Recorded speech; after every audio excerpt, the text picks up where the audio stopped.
Honourable Speaker, I present the budget for 24-25. Introduction. The people of India have reposed their faith in the government led by Honourable Prime Minister Shri Narendra Modi and re-elected it for a historic third term under his leadership.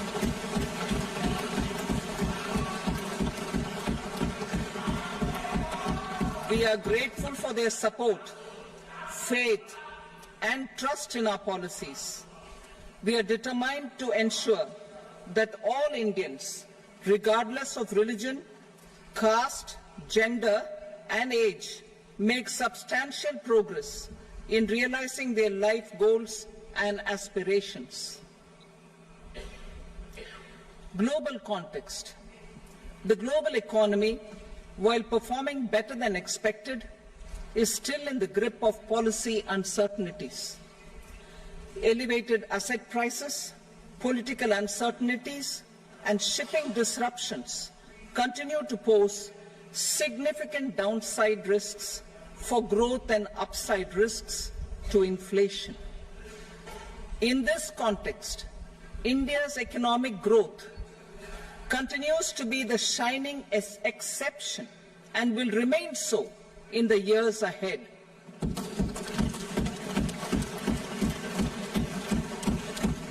India's inflation continues to be low, stable, and moving towards the 4% target. Core inflation, that is non-food and non-fuel, currently is 3.1%.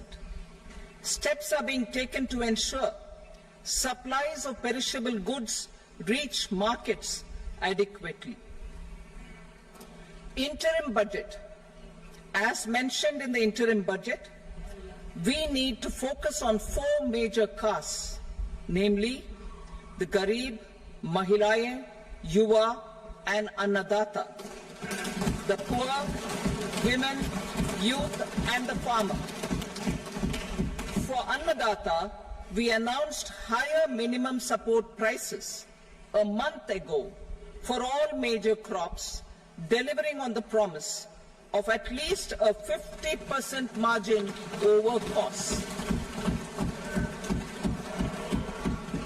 Pradhan Mantri Garib Kalyan Anna Yojana was extended for 5 years, benefiting more than 80 crore people. Administrative actions for approval and implementation of various schemes announced in the interim budget are well underway. The required allocations have been made. Budget theme. Turning attention to the full year and beyond in this budget, we particularly focus on employment, skilling, MSMEs, and the middle class. I am happy to announce the Prime Minister's package of 5 schemes and initiatives to facilitate employment, skilling, and other opportunities for 4.1 crore youth over a 5-year period, with a central outlay of 2 lakh crore rupees. I will speak about them shortly, while more details may be seen in the annexure. This year, I've made a provision of 1.48 lakh rupees, 1.48 lakh crore rupees for education, employment, and skilling. Budget priorities. The people have given a unique opportunity to our government to take the country on the path of strong development and an all-round prosperity.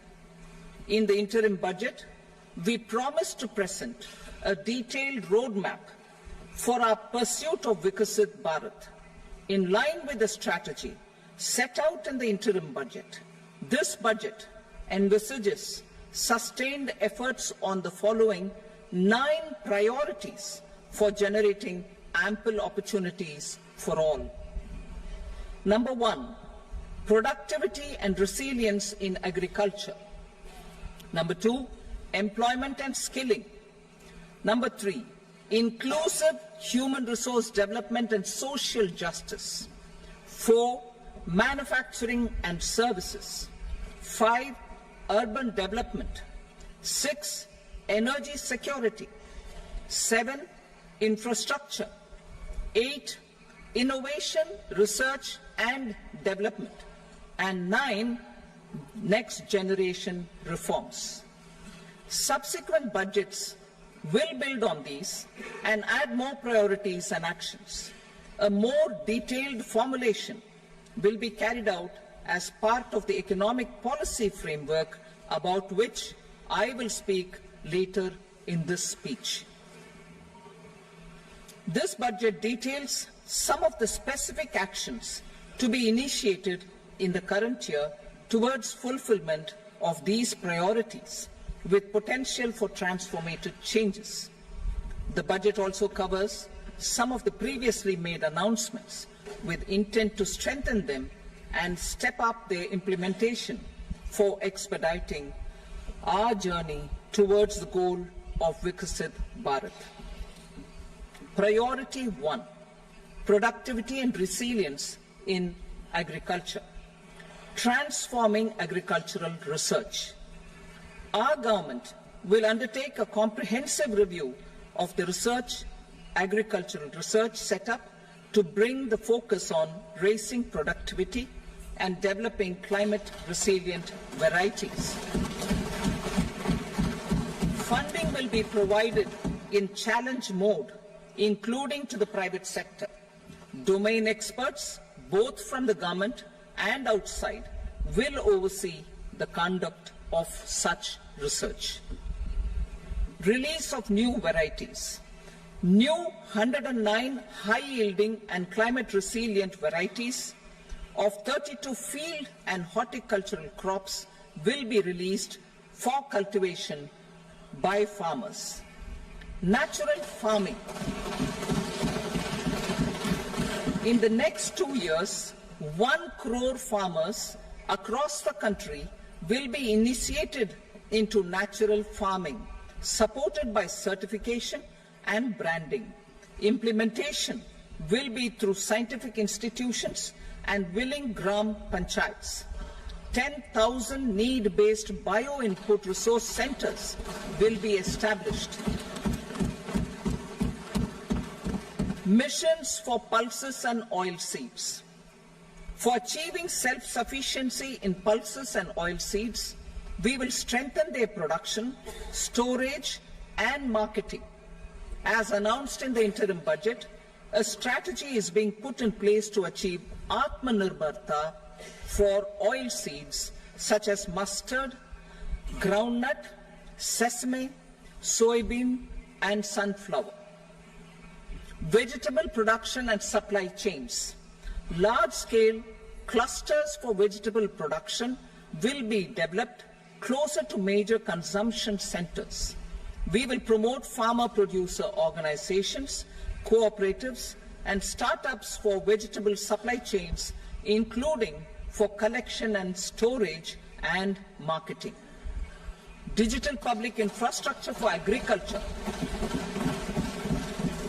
Buoyed by the success of the pilot project, our government, in partnership with the states, will facilitate the implementation of the digital public infrastructure in agriculture for coverage of farmers and their lands in 3 years. During this year, digital crop survey for Kharif using the DPI will be taken up in 400 districts. The details of 6 crore farmers and their lands will be brought into the farmer and land registries. Further, the issuance of Jan Samarth based Kisan credit cards will be enabled in 5 states. Shrimp production and export. Financial support for setting up a network of nucleus breeding centers for shrimp brood stocks will be provided. Financing for shrimp farming, processing and export will be facilitated through NABARD. national cooperation policy. Our government will bring out a national cooperation policy for systematic, orderly and all-round development of the cooperative sector, fast-tracking growth of rural economy and generation of employment opportunities on a large scale will be the policy goal. This year, I have made a provision of 1.52 lakh crore rupees for agriculture and allied sectors.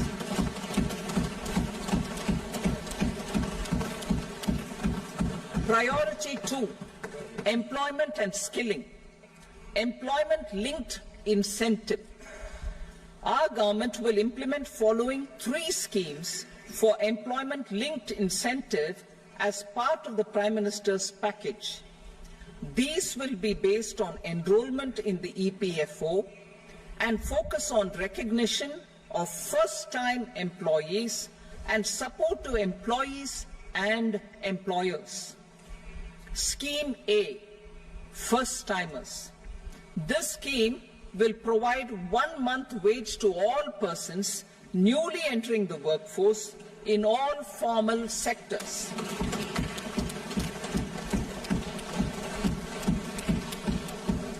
Direct benefit transfer of 1 month's salary in 3 installments to first-time employees as registered in the EPFO will be up to 15,000 rupees. The eligibility limit will be a salary of 1 lakh per month. The scheme is expected to benefit 210 lakh youths.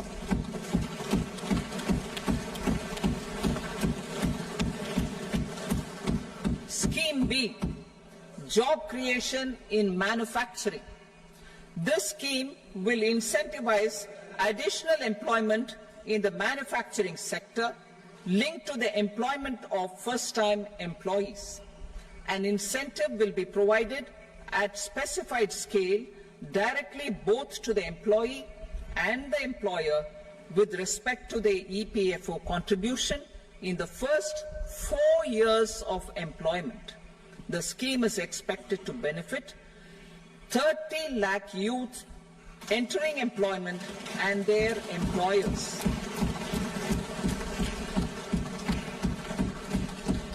Scheme C, support to employers. This employer-focused scheme will cover additional employment in all sectors. All additional employment within a salary of 1 lakh rupee per month will be counted. The government will reimburse to employers up to 3,000 rupees per month for 2 years towards the EPFO contribution for each additional employee. The scheme is expected to incentivize additional employment of 50 lakh persons.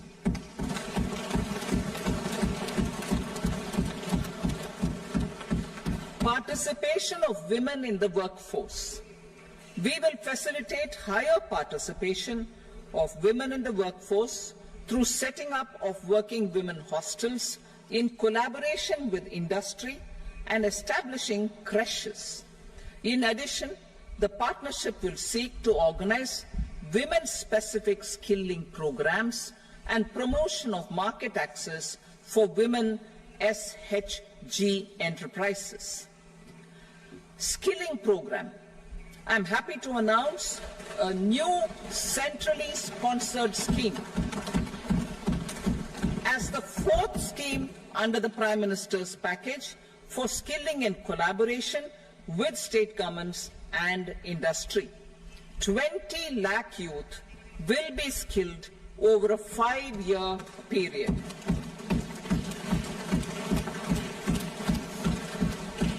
$1,000 industrial training institutes will be upgraded in hub and spoke arrangements with outcome orientation. Course content and design will be aligned to the skill needs of industry, and new courses will be introduced for emerging needs. Skilling loans. The model skill loan scheme will be revised to facilitate loans up to 7.5 lakh rupees with a guarantee from a government-promoted fund. This measure is expected to help 25,000 students every year.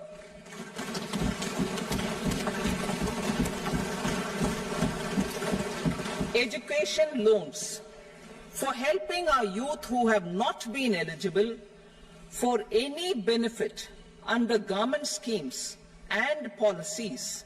I am happy to announce a financial support for loans up to 10 lakh rupees for higher education in domestic institutions.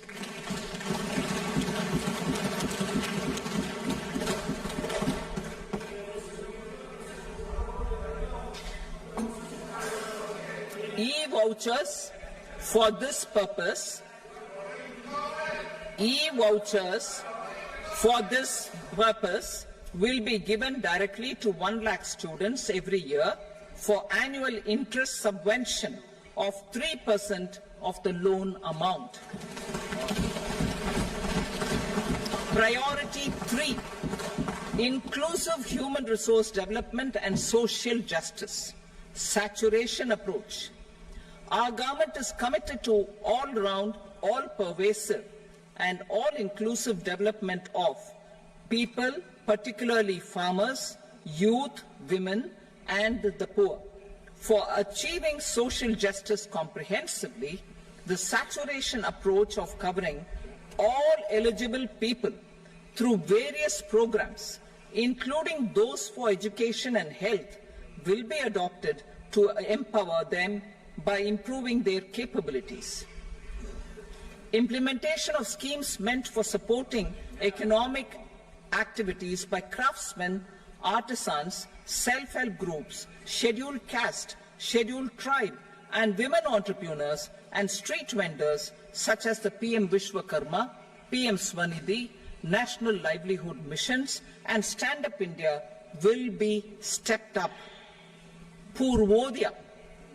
The states in the eastern part of the country are rich in endowments and have strong cultural traditions.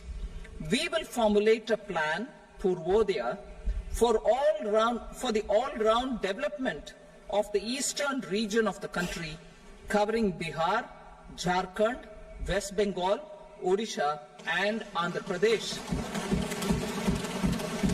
This will cover human resource development, infrastructure, and generation of economic opportunities to make the region an engine to attain Vikasit Bharat. On the Amritsar-Kolkata Industrial Corridor, we will support development of an industrial node at Gaya. This corridor will catalyze industrial development of the eastern region. The industrial node at Gaya will also be a good model for developing our ancient centers of cultural importance into future centers of modern economy. This model shall showcase Vikas B, Virasat B in our growth trajectory. We will also support development of road connectivity projects, namely 1. Patna-Purnia Expressway, 2. Buxar-Bhagalpur Expressway, 3. Bodh Gaya, Rajgir, Vaishali and Darbhanga spurs, and 4. Additional 2-lane bridge over River Ganga at Buxar at a total cost of 26,000 crore rupees.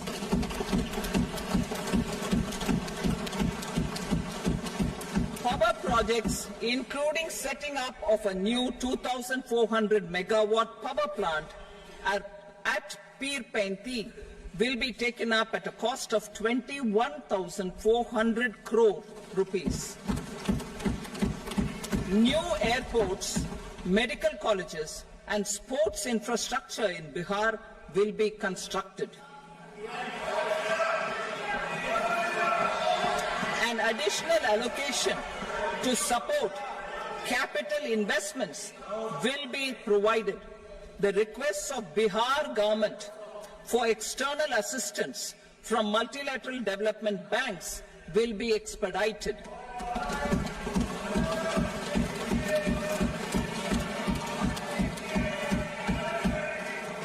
Andhra Pradesh Reorganization Act. Our government has made concerted efforts to fulfill the commitments in Andhra Pradesh Reorganization Act.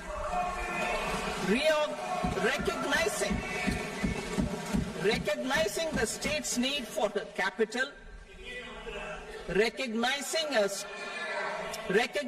the state's need for a capital, we will facilitate special financial support through multilateral development agencies. In the current financial year, 15,000 crore rupees will be arranged with additional amounts in future years.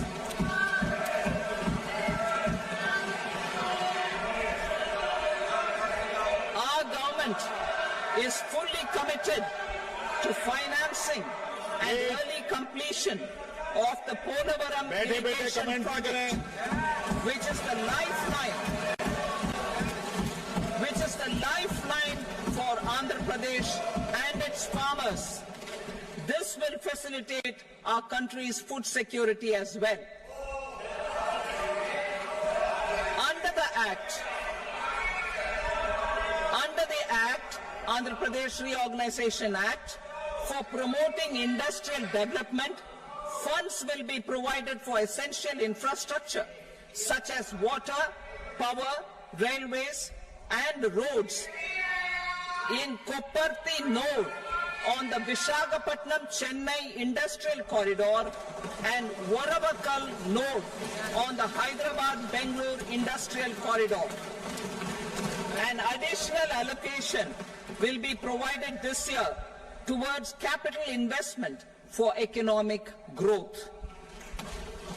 Grants for backward regions of Rayalaseema, Prakasham, North Coastal Andhra, as stated in the Act, will be provided. PM Awas Yojana.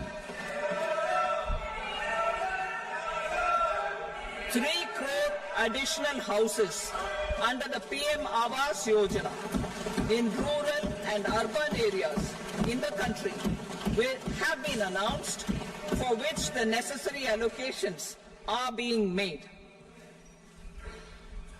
Women-led development. For promoting women-led development, the budget carries an allocation of more than 3 lakh crore for schemes benefiting women and girls. This signals our government's commitment for enhancing women's role in economic development. Pradhan Mantri Janjatiya Unnat Gram Abhiyan. For improving the socio-economic condition of tribal communities, we will launch the Pradhan Mantri Janjatiya Unnat Gram Abhiyan by adopting saturation coverage for tribal families in tribal majority villages and aspirational districts.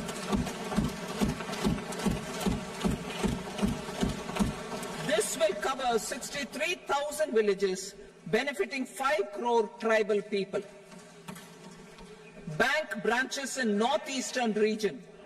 More than 100 branches of India Post Payment Bank will be set up in the northeast region to expand the banking services. This year, I have made a provision of 2.66 lakh crore rupees for rural development, including rural infrastructure. Priority 4, manufacturing and services, support for promotion of MSMEs. This budget provides special attention to MSMEs and manufacturing, particularly labor-intensive manufacturing. We have formulated a package covering financing, regulatory changes, and technology support for MSMEs to help them grow and also compete globally, as mentioned in the interim budget. I am happy to announce the following specific measures. Credit guarantee scheme for MSMEs in the manufacturing sector. For facilitating term loans to MSMEs for purchase of machinery and equipment without collateral or third-party guarantee, a credit guarantee scheme will be introduced. The scheme will operate on pooling of credit risks of such MSMEs. A separately constituted self-financing guarantee fund will provide to each applicant guarantee cover up to 100 crore rupees, while the loan amount may be larger. The borrower will have to provide an upfront guarantee fee and an annual guarantee fee on the reducing loan balance. New assessment model for MSME credit. Public sector banks will build their own in-house capability to assess MSMEs for credit instead of relying on external assessment. They will also take a lead in developing or getting developed a new credit assessment model based on the scoring of digital footprints of the MSMEs in the economy. This is expected to be a significant improvement over the traditional assessment of credit eligibility based only on asset or turnover criteria. That will also cover MSMEs without a formal accounting system. Credit support to MSMEs during stress period. I'm happy to announce a new mechanism for facilitating continuation of bank credit to MSMEs during their stress period while being in special mention account, SMA stage, for reasons beyond their control. MSMEs need credit to continue their business and to avoid getting into the NPA stage. Credit availability will be supported through a guarantee from a government-promoted fund. Mudra loans. The limit of Mudra loans will be enhanced to 20 lakh from the current 10 lakh for those entrepreneurs who have availed and successfully repaid previous loans under the Tarun category. Enhanced scope for mandatory onboarding in TReDS. For facilitating MSMEs to unlock their working capital by converting their trade receivables into cash, I propose to reduce the turnover threshold of buyers for mandatory onboarding on the TReDS platform from rupees 500 crore to 250 crore rupees. This measure will bring 22 more CPSCs and 7,000 more companies onto the platform. Medium enterprises will also be included in the scope of the suppliers. SIDBI branches in MSME clusters. SIDBI will open new branches to expand its reach to serve all major MSME clusters within 3 years and provide direct credit to them. With the opening of 24 such branches this year, the service coverage will expand to 168 out of 242 major clusters. MSME units for food irradiation, quality and safety testing. Financial support for setting up of 50 multi-product food irradiation units in the MSME sector will be provided. Setting up of 100 food quality and safety testing labs with NABL accreditation will be facilitated. E-commerce export hubs. To enable MSMEs and traditional artisans to sell their products in international markets, e-commerce export hubs will be set up in public-private partnership mode. These hubs, under a seamless regulatory and logistic framework, will facilitate trade and export-related services under one roof. Measures for promotion of manufacturing and services, internship in top companies. As the fifth scheme under Prime Minister's package, our government will launch a comprehensive scheme for providing internship opportunities in 500 top companies to 1 crore youth in 5 years. They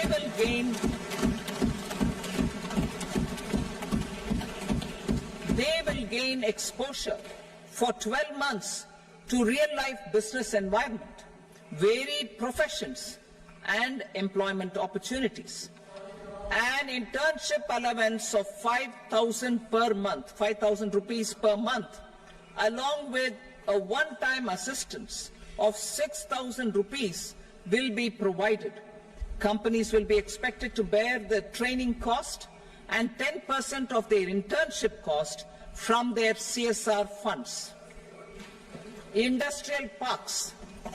Our government will facilitate development of investment-ready, plug-and-play industrial parks with complete infrastructure in or near 100 cities in partnership with the states and private sector by better using town planning schemes. 12 industrial parks under the National Industrial Corridor Development Program also will be sanctioned.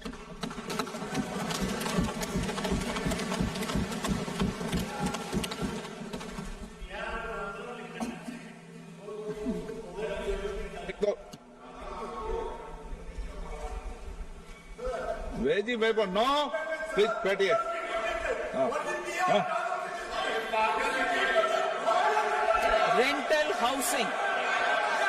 Rental housing with dormitory type accommodation for industrial workers will be, just 1 minute. Rental housing, I repeat, rental housing with dormitory type accommodation for industrial workers will be facilitated in PPP mode with VGF support and commitment from anchor industries. Shipping industry, ownership, leasing and flagging reforms will be implemented to improve the share of Indian shipping industry and generate more employment. Critical mineral mission.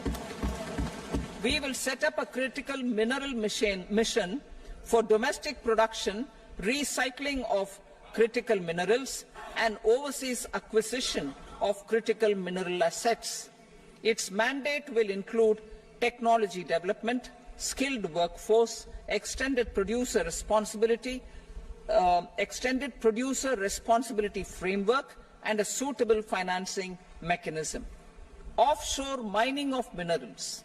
Our government will launch the auction of the first tranche of offshore blocks for mining, building on the exploration already carried out. Digital public infrastructure applications. Turning to the services sector, I propose development of DPI applications at population scale for productivity gains, business opportunities and innovation by the private sector. These are planned in the areas of credit, e-commerce, education, health, law and justice, logistics, MSME service delivery and urban governance. Integrated technology platform for IBC ecosystem. An integrated technology platform will be set up for improving the outcomes under the Insolvency Bankruptcy Code for achieving consistency, transparency, timely processing and better oversight for all stakeholders. Voluntary closure of LLPs. The services of the Center for Processing Accelerated Corporate Exit, CPACE, will be extended for voluntary closure of LLPs to reduce the closure times. National Company Law Tribunals. The IBC has resolved more than 1,000 companies, resulting in direct recovery of 3.3 lakh crore to creditors. 3.3 lakh crore rupees to creditors. In addition, 28,000 cases involving over 10 lakh crore rupees have been disposed of even prior to admission. Appropriate changes to the IBC, reforms and strengthening of the tribunal and appellate tribunals will be initiated to speed up insolvency resolution. Additional tribunals will be established. Out of those, some will be notified to decide cases exclusively under the Companies Act. Debt recovery. Steps for reforming and strengthening debt recovery tribunals will be taken.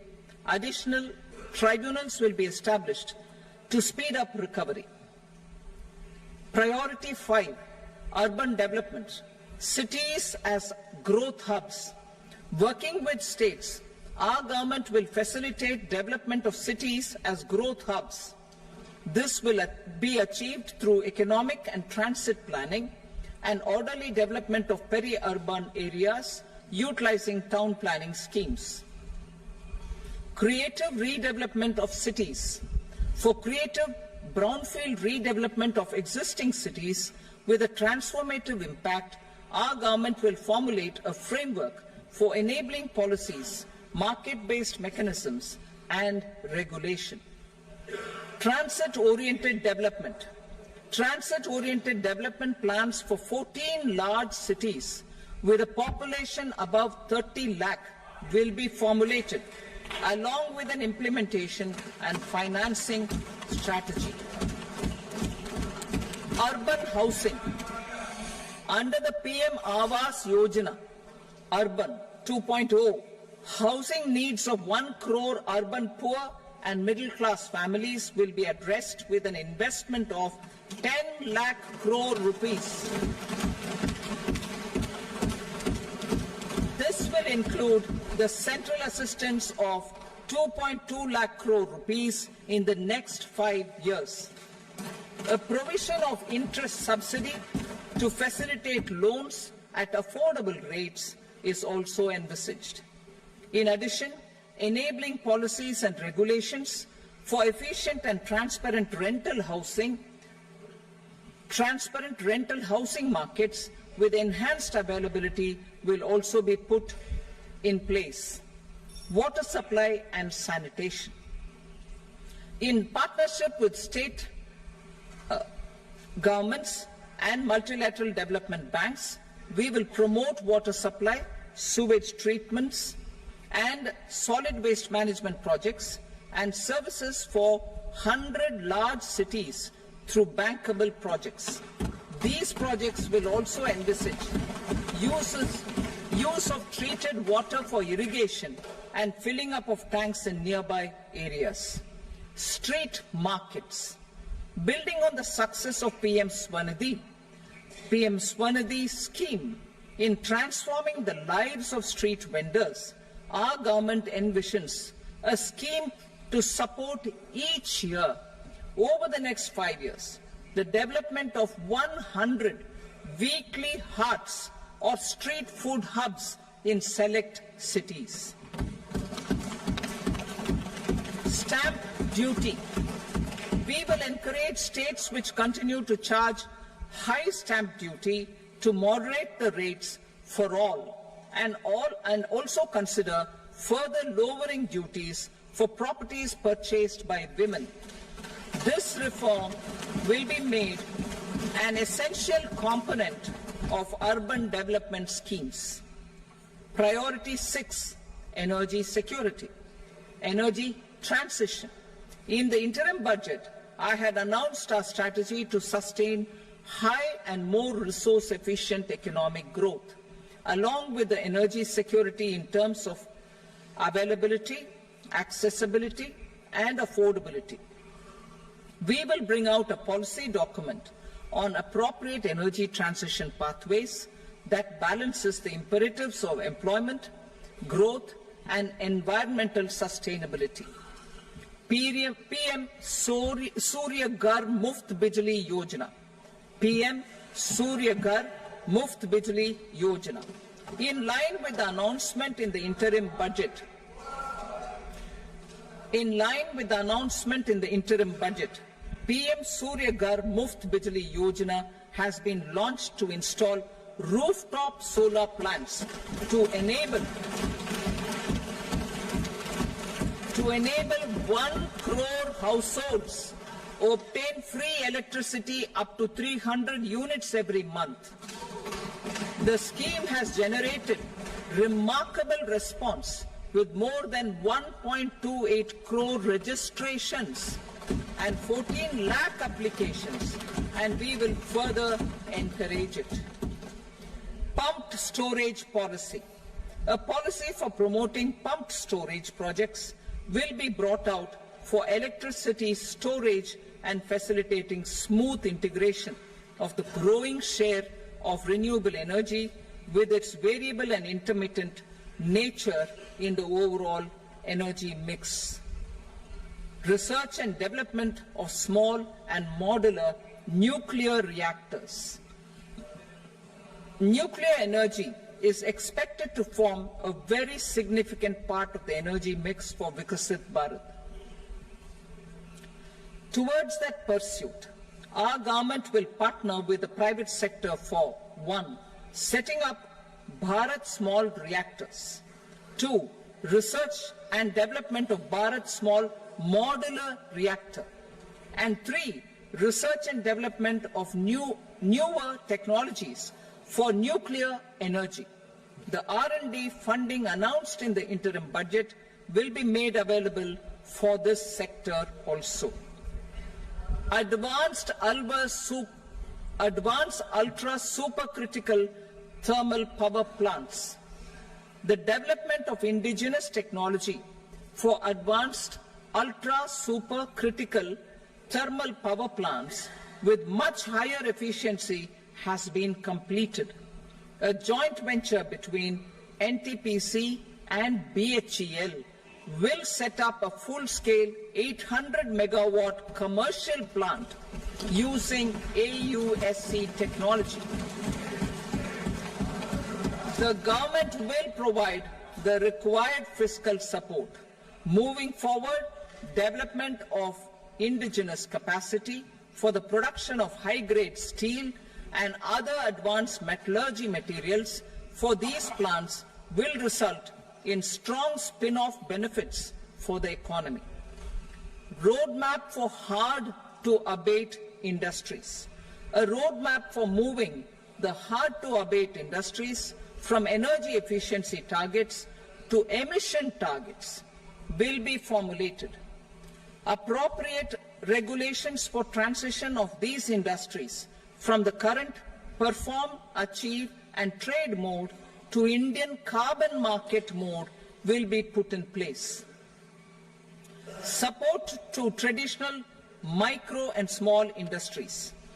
An investment-grade energy audit of traditional micro and small industries in 60 clusters, including brass and ceramic, will be facilitated.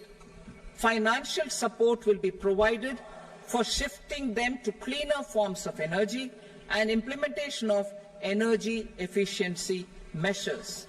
The scheme will be replicated in another 100 clusters in the next phase.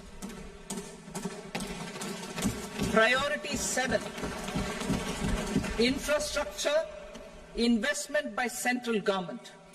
Significant investment the central government has made over the years in building and improving infrastructure has had a strong multiplier effect on the economy.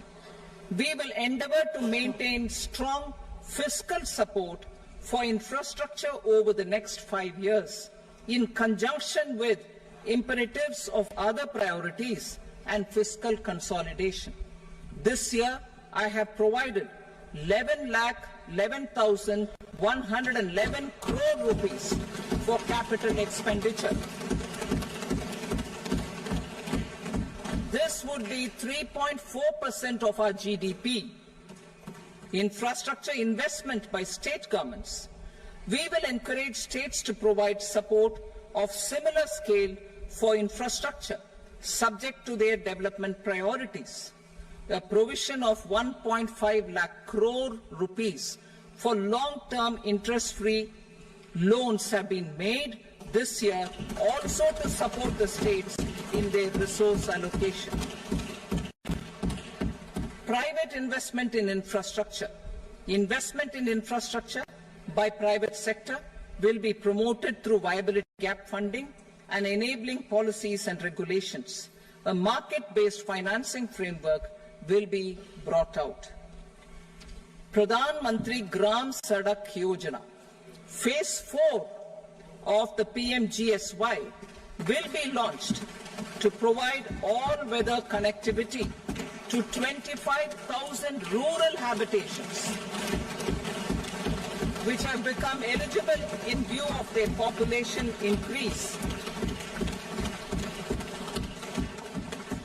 Irrigation and flood mitigation. Bihar has frequently suffered from floods, many of them originating outside the country. Plans to build flood control structures in Nepal are yet to progress. Our government, through the Accelerated Irrigation Benefit Program and other sources, will provide financial support for projects with estimated cost of 11,500 crore rupees, such as the Kosi-Michi intra-state link and 20 other ongoing and new schemes, including barrages, river pollution abatement and irrigation projects. In addition, survey and investigation of Kosi-related flood mitigation and irrigation projects will be undertaken. Assam grapples with floods every year by the Brahmaputra River and its tributaries originating outside India. We will provide assistance to Assam for flood management and related projects.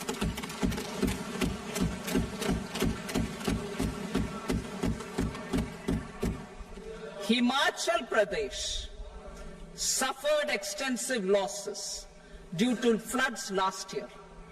Our government will provide assistance to the state for reconstruction and rehabilitation through multilateral development assistance.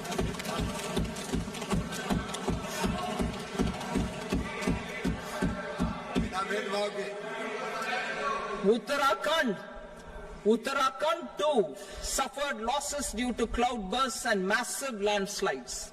We will provide assistance to the state. Recently, Sikkim witnessed devastating flash floods and landslides that wreaked havoc across the state. Our government will provide assistance to the state. Tourism. Tourism has always been a part of our civilization.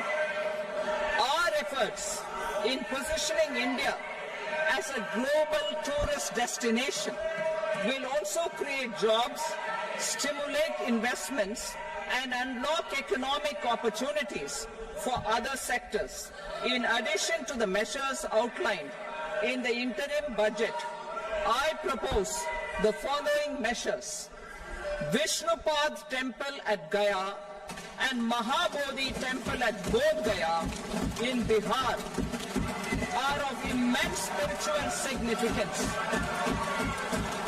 Comprehensive development of Vishnupad Temple Corridor and Mahabodhi Temple Corridor will be supported, modeled on the successful Kashi Vishwanath Temple Corridor to transform them into world-class pilgrim and tourist destinations.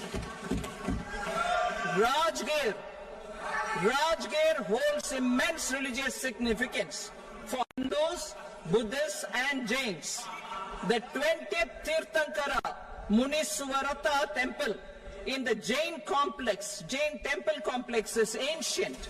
The Saptarishi or the 7 hot springs form a warm water Brahmkund that is sacred. a comprehensive development initiative for Rajgir will be undertaken. Our government will support the development of Nalanda as a tourist center, besides reviving Nalanda University to its glorious stature.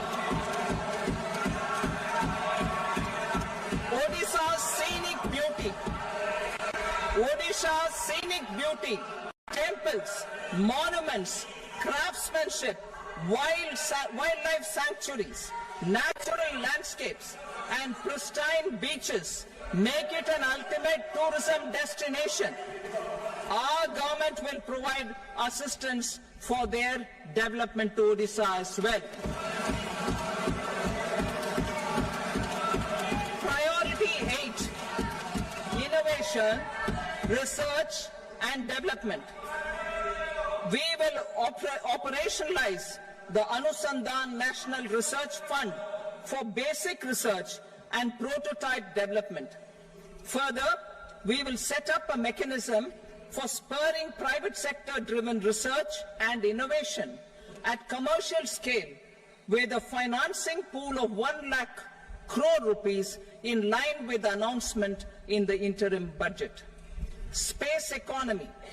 With our continued emphasis on expanding the space economy by 5 times in the next 10 years, a venture capital fund of 1,000 crore rupees will be set up. Priority 9, next generation reforms. Economic policy framework. We will formulate an economic policy framework to delineate the overarching approach to economic development and set the scope of the next generation of reforms for facilitating employment opportunities and sustaining high growth. Our government will initiate and incentivize reforms for 1. Improving productivity of factors of production, and 2. Facilitating markets and sectors to become more efficient.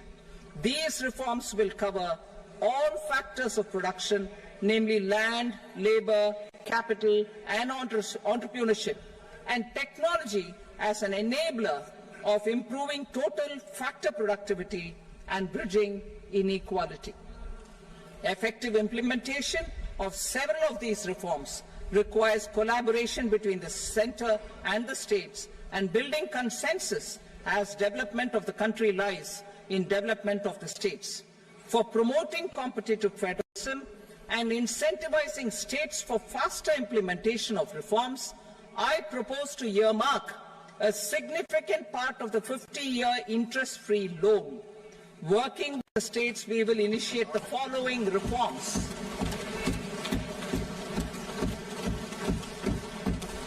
Land-related reforms and actions, both in the rural and urban areas, will cover land administration, will cover 1. Land administration, planning and management, and 2. Urban planning usage and building bylaws. These will be incentivized for completion within the next 3 years through appropriate fiscal support. Rural land-related actions. Rural land-related actions will include 1. Assignment of unique land parcel identification number, UL PIN, or Bhu Aadhaar for all lands. 2. Digitization of cadastral maps. 3. Subdivisions, survey of map subdivisions as per current ownership. 4. Establishment of land registry. And 5. Linking to the farmers registry. These actions will also facilitate credit flow and other agricultural services. Urban land-related actions. Land records in urban areas will be digitized with GIS mapping. An IT-based system for property record administration, updating, and tax administration will be established. These will also facilitate improving the financial position of urban local bodies. Labor-related reforms. Services to labor. Our government will facilitate the provision of a wide array of services to labour, including those for employment and skilling. A comprehensive integration of eShram portal with other portals will facilitate such one-stop solution. Open architecture databases for the rapidly changing labour market, skill requirements and available job roles, and a mechanism to connect job aspirants with potential employers and skill providers will be covered in these services. Shram Suvidha and Samadhan portal. Shram Suvidha and Samadhan portal will be revamped to enhance ease of compliance for industry and trade. Capital and entrepreneurship related reforms, financial sector vision and strategy.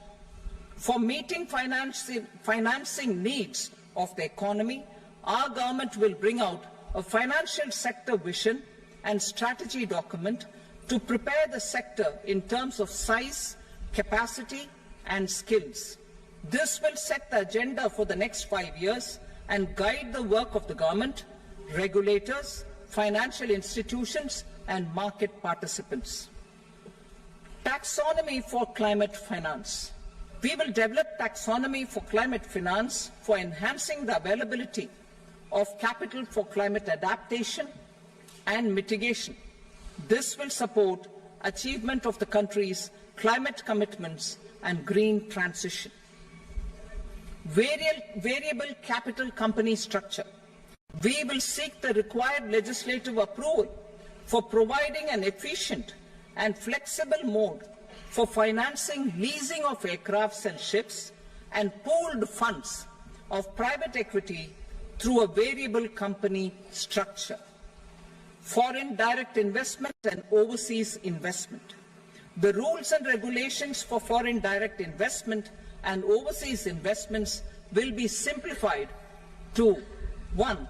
Facilitate foreign direct investments, 2. Nudge prioritization, and 3. Promote opportunities for using Indian rupee as a currency for overseas investment.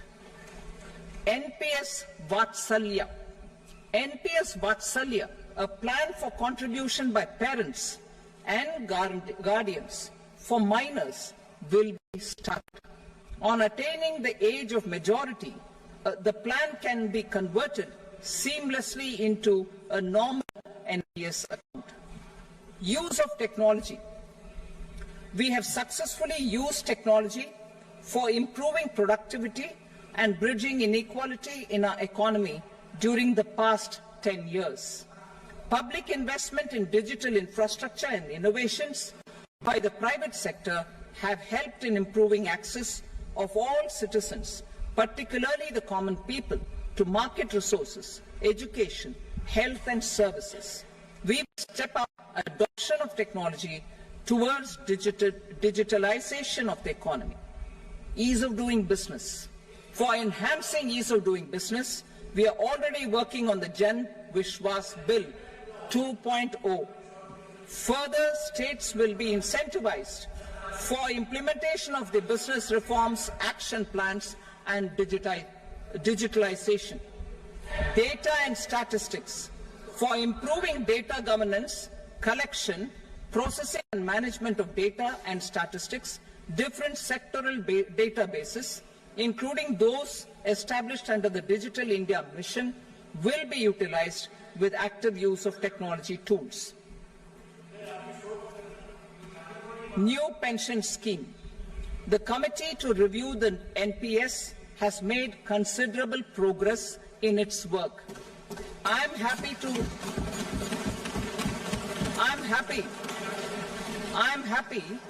that the staff side of the National Council of the Joint Consultative Machinery for Central Government Employees has taken a constructive approach. A solution will be evolved which addresses the relevant issues while maintaining fiscal prudence to protect the common citizens. Budget estimates for 24-25. For the year 24-25, total receipts other than borrowings and the total expenditure are estimated at 32.07 lakh crore rupees and 48.21 lakh crore rupees respectively. The net tax receipts are estimated at 25.83 lakh crore rupees. The fiscal deficit is estimated at 4.9% of the GDP. The gross and the net market borrowings through dated securities during 24-25 are estimated at 14.01 lakh crore rupees and 11.63 lakh crore rupees respectively. Both will be less than that in 23-24. The fiscal consolidation path announced by me in 2021 has served our economy very well, and we aim to reach the deficit below 4.5% next year. The government is committed to staying the course. From 2026-27 onwards, our endeavour will be to keep the fiscal deficit each year such that the central government's debt will be on a declining path as percentage of GDP. I will now move to Part B.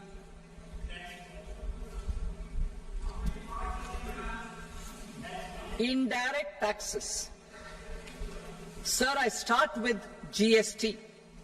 It has decreased tax incidence on the common man, reduced compliance burden and logistics cost for trade and industry, and enhanced revenues of the central and the state governments.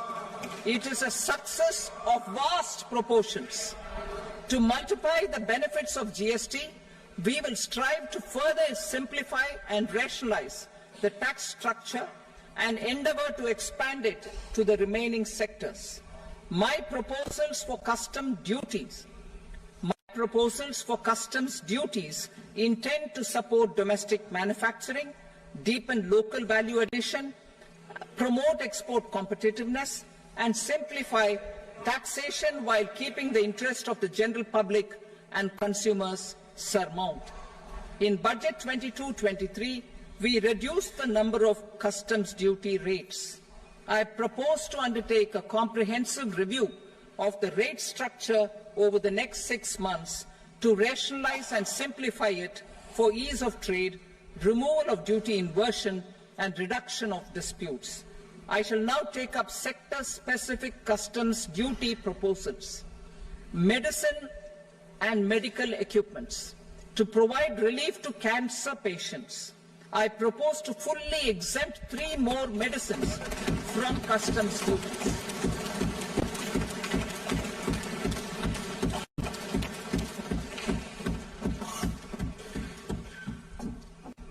I also propose changes in the BCD on X-ray tubes and flat panel detectors for use in medical X-ray machines under the phased manufacturing program so as to synchronize them with the domestic capacity addition. Mobile phone and related parts.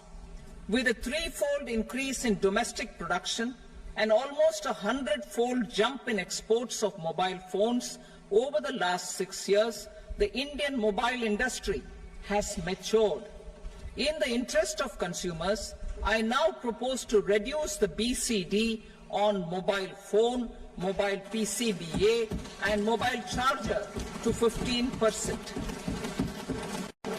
Critical minerals. Minerals such as lithium, copper, cobalt, and rare earth elements are critical for sectors like nuclear energy, renewable energy, space, defense, telecommunications, and high-tech electronics. I propose to fully exempt customs duties on 25 critical minerals and reduce BCD on 2 of them. This will provide a major fillip to the processing and refining of such minerals and help secure their availability for these strategic and important sectors. Solar energy. Energy transition is critical in the fight against climate change. To support energy transition, I propose to expand the list of exempted capital goods for use in the manufacture of solar cells and panels in the country. Further, in view of sufficient domestic manufacturing capacity of solar gas, glass and tinned copper interconnect, I propose not to extend the exemption of custom duties provided to them. Marine products. India's seafood exports in the last financial year touched an all-time high of more than 60,000 crores of rupees. Frozen shrimp accounted for about 2/3 of these exports. To enhance their competitiveness, I propose to reduce BCD on certain broodstock, polychaete worms, shrimp and fish feed to 5%. I also propose to exempt customs duty on various inputs for manufacture of shrimp and fish feed. Leather and textile. Similarly, to enhance the competitiveness of exports in the leather and textile sectors, I propose to reduce BCD on real down-filling material from duck or goose. I am also making additions to the list of exempted goods for manufacture of leather and textile garments, footwear and other leather articles for export. To rectify inversion in duty, I propose to reduce BCD subject to conditions on methylene diphenyl diisocyanate MDI for manufacture of spandex yarn from 7.5 to 5%. Furthermore, the export duty structure on raw hides, skin and leather is proposed to be simplified and rationalized. Precious metals. To enhance domestic value addition in gold and precious metal jewelry in the country, I propose to reduce customs duties on gold and silver to 6% and that of platinum to 6.4%. Other metals, steel and copper are important raw materials. To reduce their cost of production, I propose to remove the BCD on ferronickel and blister copper. I am also continuing with nil BCD on ferrous scrap and nickel cathode and concessional BCD of 2.5% on copper scrap. Electronics. To increase value addition in the domestic electronics industry, I propose to remove the BCD subject to conditions on oxygen-free copper for manufacture of resistors. I also propose to exempt certain parts for manufacture of connectors. Chemicals and petrochemicals. To support existing and new capacities in the pipeline, I propose to increase the BCD on ammonium nitrate from 7.5% to 10%. Plastics.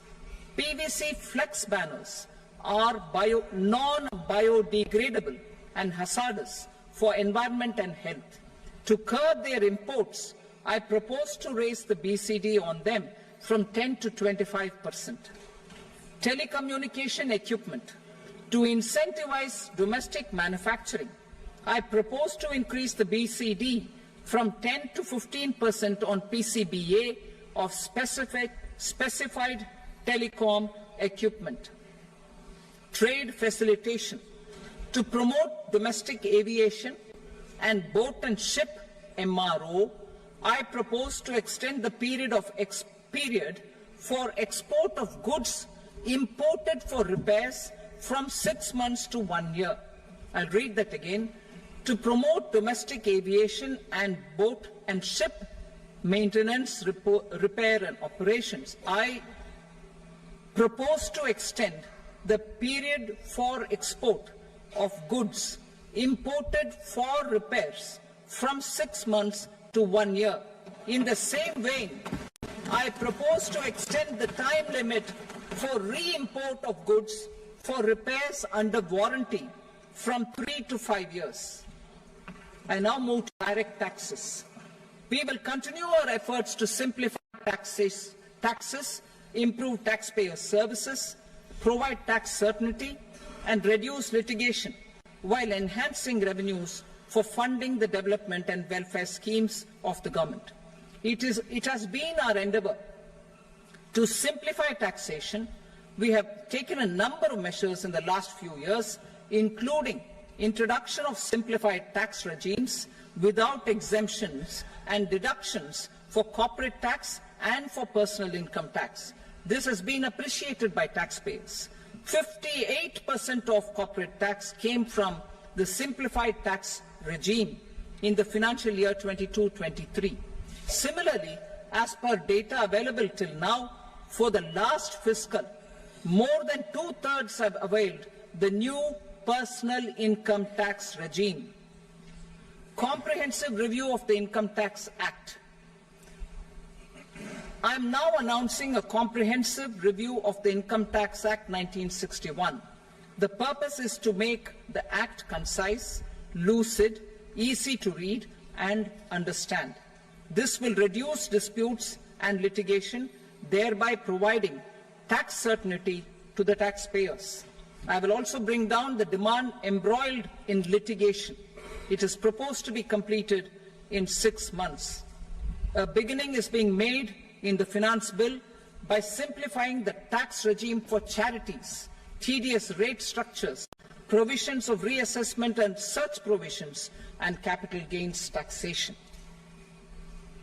Simplification for charities and tedious. Two tax exemption regimes. The two tax exemption regimes for charities are proposed to be merged into one. The 5% TDS rate on many payments is being merged into the 2% TDS rate, and the 20% TDS rate on repurchase of units by mutual funds or UTI is being withdrawn.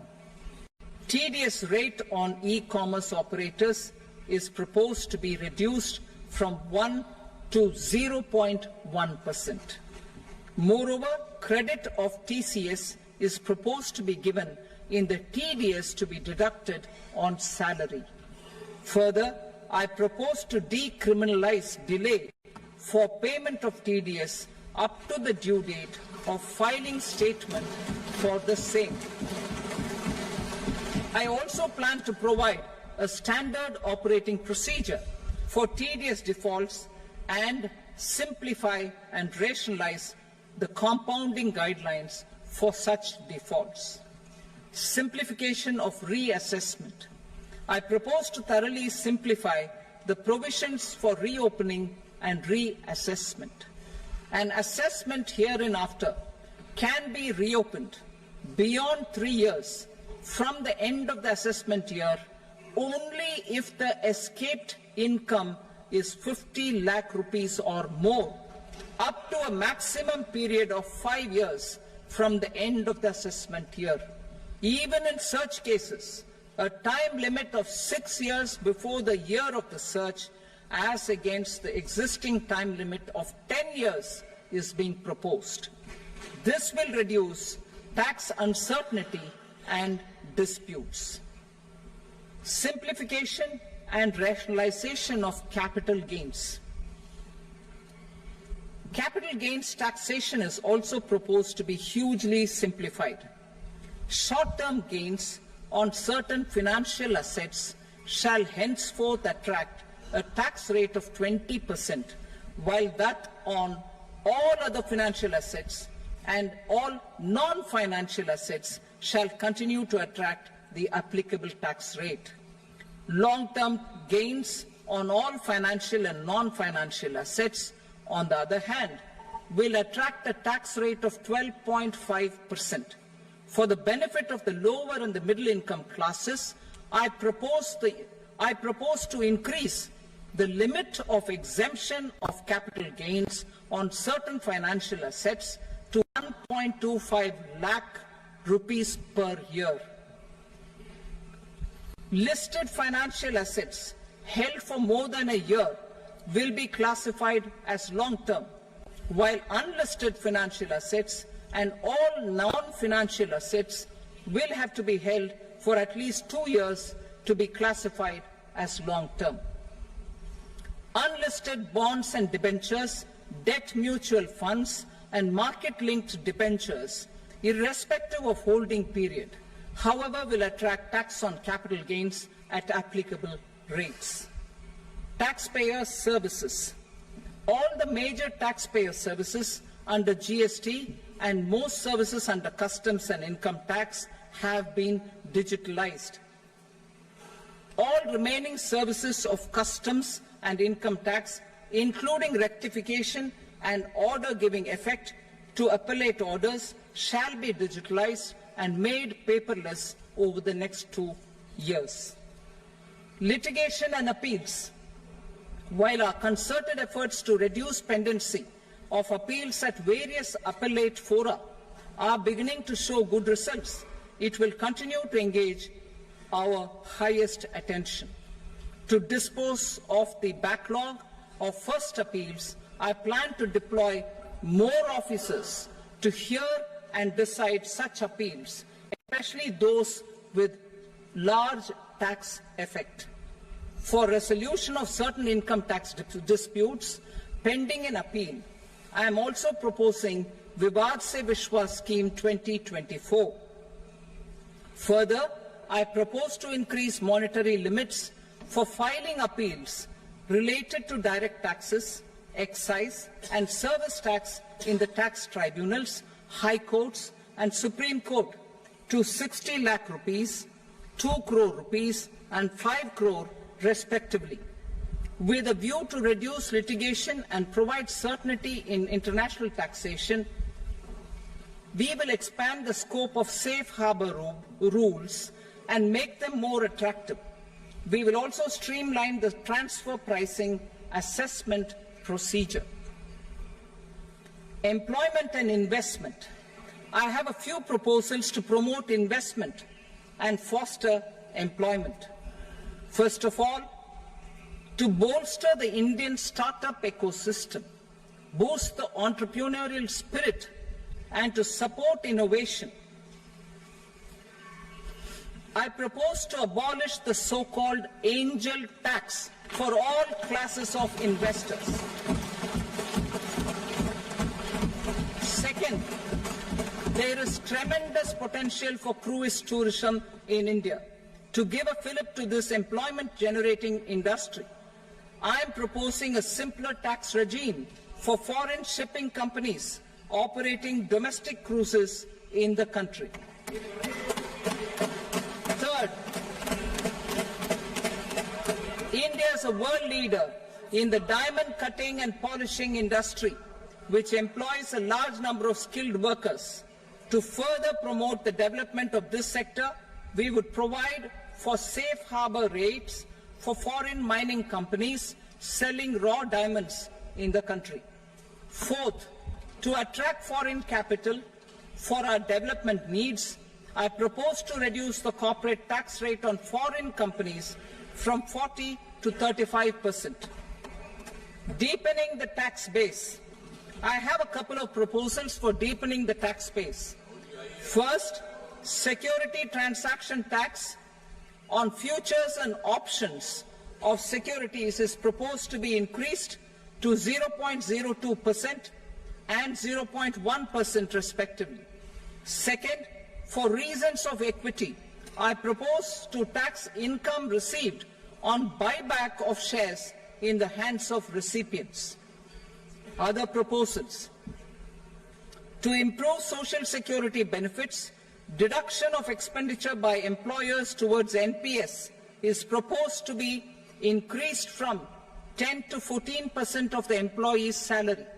Similarly, deduction of this expenditure up to 14% of salary from the income of employees in private sector, public sector banks and undertakings opting for the new tax regime is proposed to be provided. Indian professionals working in multinationals get ESOPs and invest in social security schemes and other movable assets abroad. Non-reporting of such small foreign assets has penal consequences under the Black Money Act. Such non-reporting of movable assets up to 20 lakh rupees is proposed to be depenalized.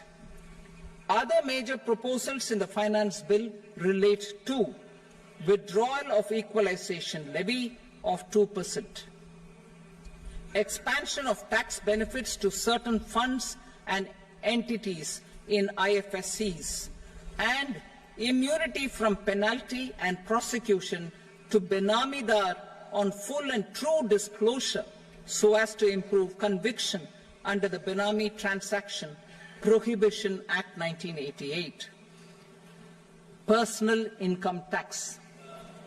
Coming to personal income tax rates, I have two announcements to make for those opting for the new tax regime. First, the standard deduction for salaried employees is proposed to be increased from 50,000 to 75,000 rupees.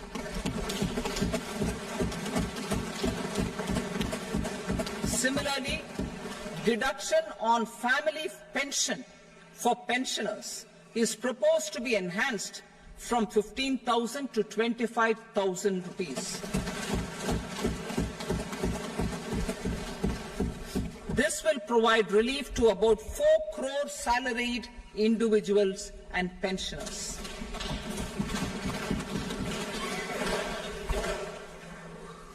Second, in the new tax regime, the tax rate structure is proposed to be revised as follows: 0 to 3 lakh rupees, nil; 3 to 7 lakh rupees, 5%; 7 to 10 lakh rupees, 10%; 10 to 12 lakh rupees, 15%; 12 to 15 lakh rupees, 20%; and above 15 lakh rupees, 30%.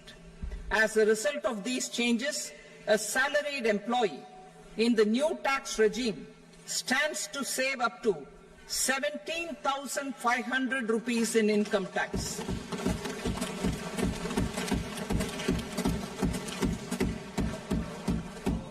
Apart from these, I am also making some other changes as given in the annexure. As a result of these proposals, revenue of about 37,000 crore, that is 29,000 crore in direct taxes and 8,000 crore in indirect taxes, will be foregone, while revenue of about 30,000 crore rupees will be additionally mobilized. Thus, the total revenue foregone is about 7,000 crores annually. Mr. Speaker, sir, with this, I commend the budget to this august House. Jai Hind.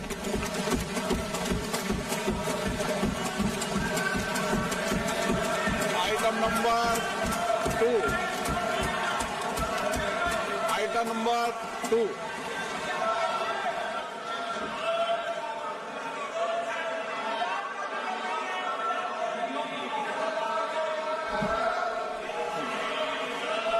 Sir, with your permission, I rise to lay on the table the following statements under Section 3 of the Fiscal Responsibility and Budget Management, FRBM Act 2003, Medium-Term Fiscal Policy cum Fiscal Policy Strategy Statement and Macroeconomic Framework Statement.